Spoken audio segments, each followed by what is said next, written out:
Bom, hoje eu converso com o ator e ambientalista Victor Fasano, que além de ser conhecido como ator, é sócio de Iron Ambiental, fundação que foca na criação de espécies que estão sob o risco de extinção. Então vamos falar com ele, deve ser muito interessante. Victor, que prazer falar com você, até que enfim a gente se conhece assim, porque a gente só se falou, né?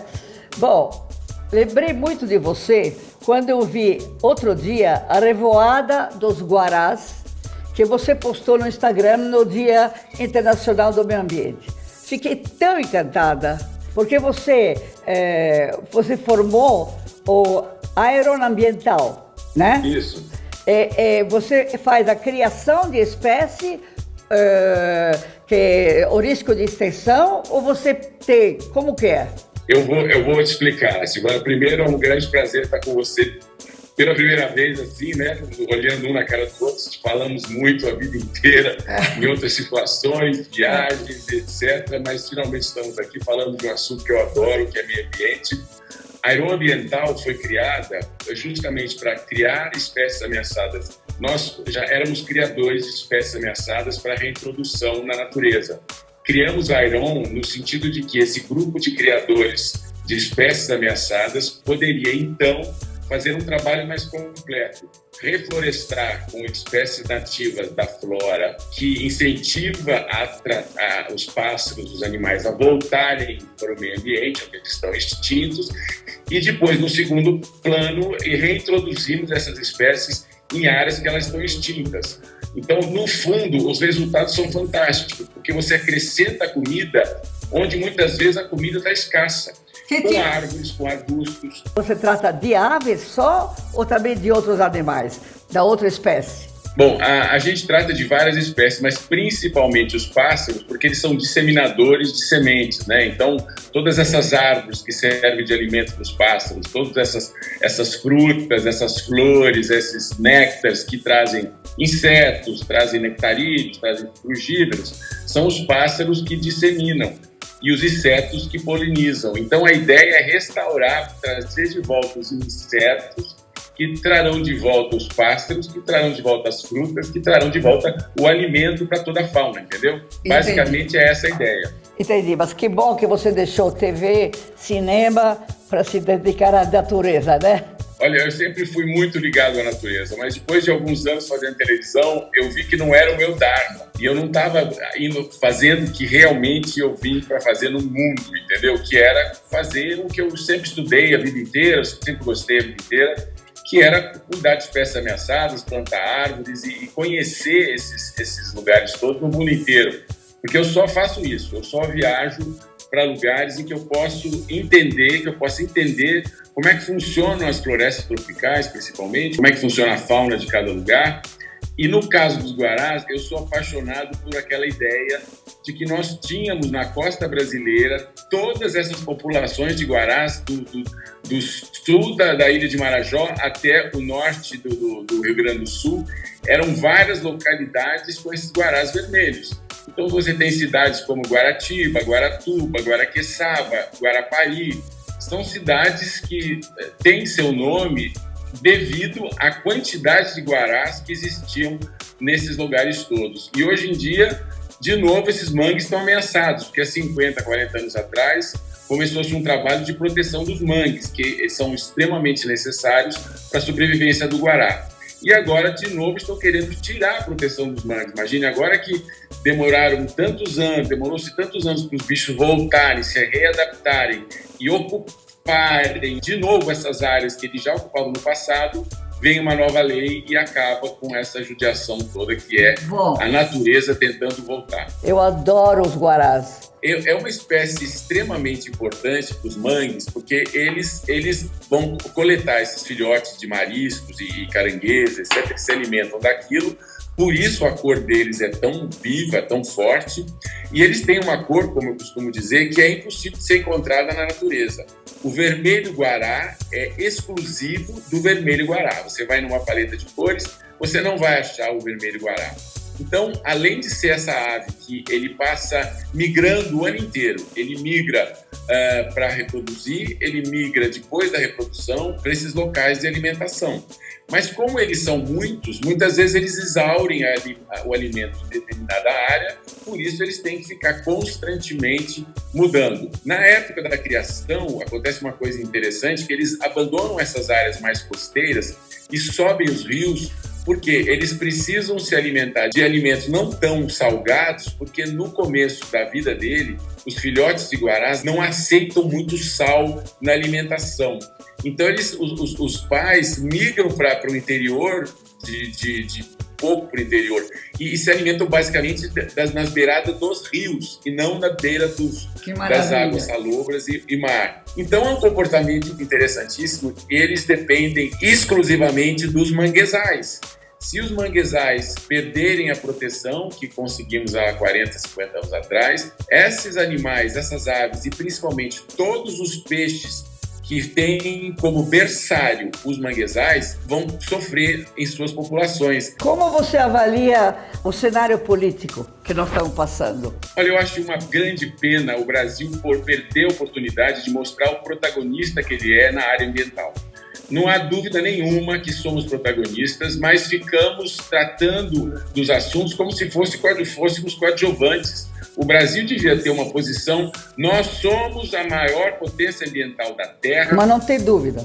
Vamos evitar os desmatamentos, vamos evitar as mudanças climáticas, podemos fazer isso. Temos um agronegócio potente que, sim, obedece às regras do Código Florestal. Então, nós temos todas as armas para sermos a quem puxa todo esse movimento de todos os países, e nós não estamos tendo autoestima para fazer isso. O Brasil vive a pior seca dos últimos 90 anos, né? E nós vamos ter de novo fogo, nós vamos ter... O que a gente poderia fazer, gente? O que a gente pode fazer? Nós já tivemos essa experiência no passado, tipo 10, 12 anos atrás, onde teve um problema hídrico. Todo mundo fingiu que entendeu, mas ninguém reagiu, né? Tem que fazer uma educação da população. Olha, a água é para ser poupada sempre. A água é um recurso finito que tem que ser cuidado, que cada um de nós pode sim usar menos água. Porque a gente acha que a água é uma coisa infinita, que pode usar sem responsabilidade.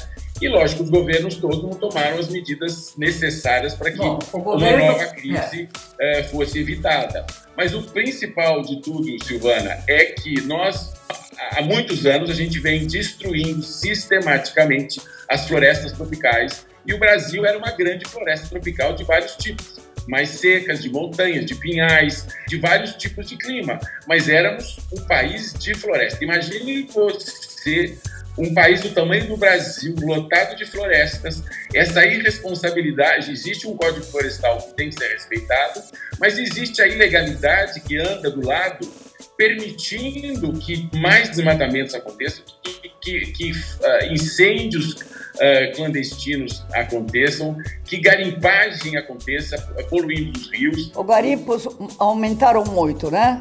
Muito. Então, é uma pena, porque os nossos governantes parecem que têm que aprender esse assunto e estão muito mal assessorados, né? E todos os governos a gente passa pela mesma coisa. A predação ao meio ambiente é uma coisa recorrente no Brasil e no mundo.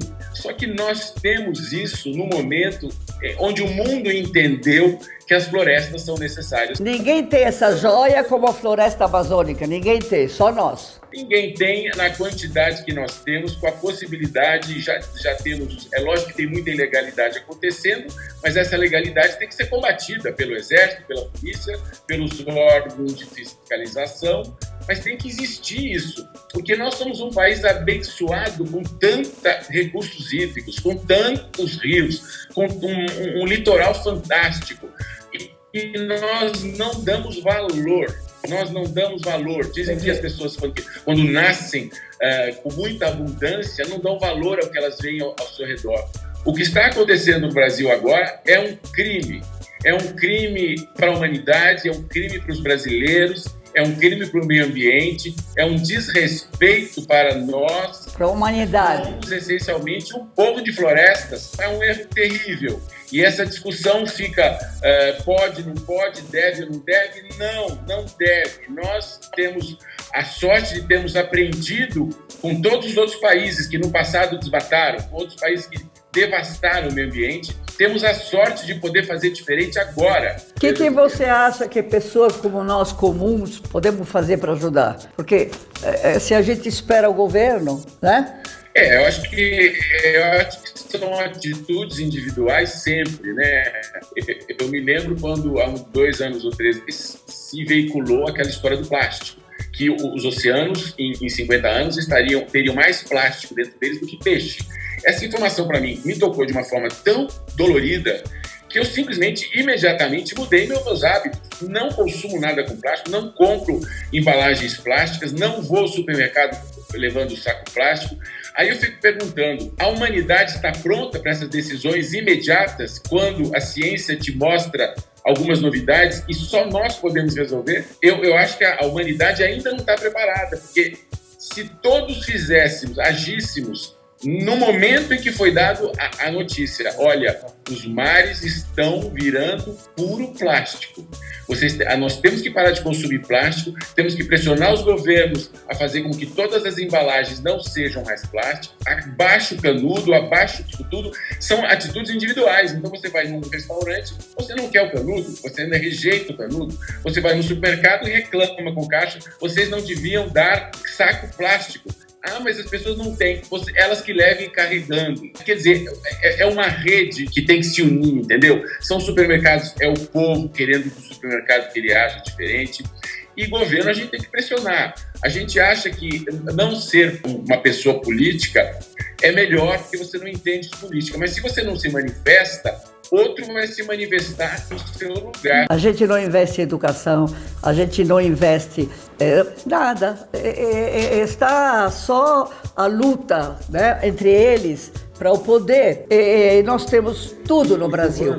Silvana, o que dói mais é saber que nós somos os seres que supostamente somos inteligentes, com capacidade de raciocínio. E nós não estamos conseguindo usar essa nossa capacidade de raciocínio, nem a nossa inteligência, para o bem do planeta, para o bem do próximo, para o bem da humanidade. Nós não estamos conseguindo fazer isso. E isso é que é muito preocupante. Só chorar nos falta. Bom, Vitor, infelizmente essa conversa poderia ir horas, mas meus parabéns. Tá? Que adoro a natureza e te espero aqui em São Paulo. Você precisa me trazer as plantas. Eu te devo há tanto tempo. Mas vem para São Paulo, vai. Mudas e não nega. Pode ficar tranquila que as mudas chegarão até você. Tchau, obrigada. Obrigado, Silvana. Não esquece, se inscreve no canal, ative o sininho e entra no meu Instagram, tá? Muito interessante. Todo dia tem novidade.